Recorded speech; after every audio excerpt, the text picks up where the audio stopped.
Hello, my name is Jonathan Loss, and I worked with Rachel Worsham and Melissa Whatley to conduct the research we are presenting here, which was supported by the Belk Center for Community College Leadership and Research.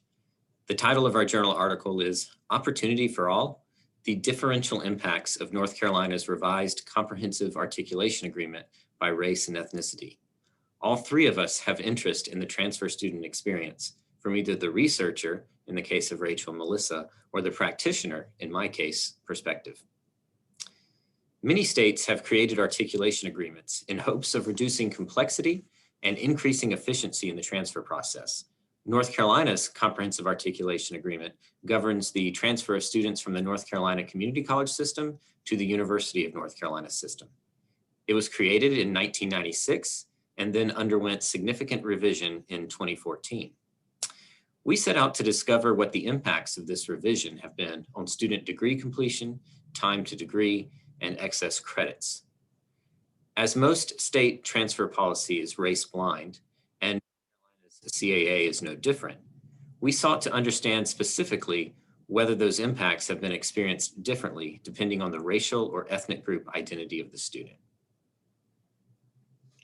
To frame this study, we utilize critical policy analysis, which illuminates the ways in which power operates through policy by drawing attention to hidden assumptions or policy silences and unintended consequences of policy practices.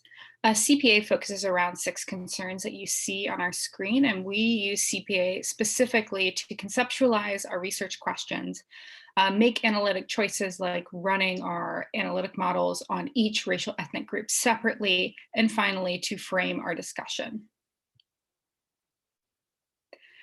As Jonathan mentioned, our studies seek to understand the impact of whether the impact of the CAA varied by race ethnicity. So first we looked at excess credit accumulation past 120 credits, which is the UNC system minimum for receiving a baccalaureate degree. We also looked at 2-year baccalaureate completion rates, so whether a student graduated in 2 years post-transfer, and then finally, how long it took a student to graduate from the time of transfer. We used a difference in difference analytical approach for the study. In a nutshell, difference in difference uses outcome trends in the treatment and control group pre and post policy to determine what might have happened to the treatment group had the policy never occurred, which is represented by that dotted line on your screen. The difference between this counterfactual and what actually happened to the treatment group is the effect of the treatment. Again, our treatment is the 2014 revision of the CAA. Our treated group are students who were able to transfer under these provisions, so students who received associates in arts or associates in sciences. And our control group were students who transferred with degrees or credentials that were not AA or AS. We had 2 treatment periods, 2014 and 2016. In these models, we controlled for demographic characteristics like income levels, credits received in high school. We included transfer pathway fixed effects, and we ran each model on the racial ethnic groups separately. So we found that for Black students, the CAA precipitated an increase in the number of excess credit they earned past 120, so specifically 16 percentage point increase in the number of credits they earned. We saw in 2016 for white students, the CAA actually decreased the number of excess credits earned by 14 percentage points. We found that the CAA did not impact whether or not a student was able to graduate within 2 years of transfer, regardless of racial ethnic group. And finally, we found that overall time to degree was increased after the implementation of the CAA in 2014. Specifically, you'll see here that the treatment effect was stronger for Black and Latinx students. So Black and Latinx students spent longer enrolled than their white peers after the CAA was revised. So what do we make of these results? Why do we see these discrepancies across racial and ethnic groups?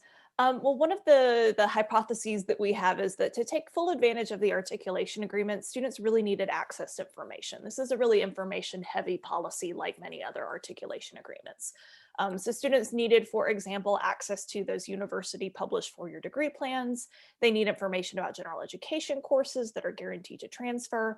And they need to be able to receive the message that a transfer degree is guaranteed admission to at least one of the state universities in North Carolina. We know that this communication happens within historic and social structures that are grounded in a racist history that perpetuate inequality.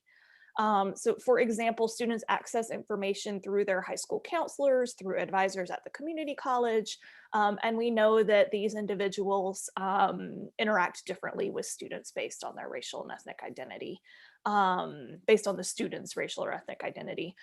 We also know that students might access this information through the internet, and there is an uneven distribution of access to internet across the state of North Carolina. So some communities are able to access the internet better than others. And these also, there are discrepancies in terms of race and ethnicity in terms of access to internet as well. So in terms of implications of this study, there's really two big implications that we think are important from our work. One, we encourage policymakers to include a consideration of race and ethnicity when they create and reform policies and practices like the Comprehensive Articulation Agreement. We also hope that practitioners, moving forward will ask themselves, how does this policy or practice impact historically marginalized communities whenever they go to implement a policy, so that perhaps we can mitigate some of these inequalities in the future.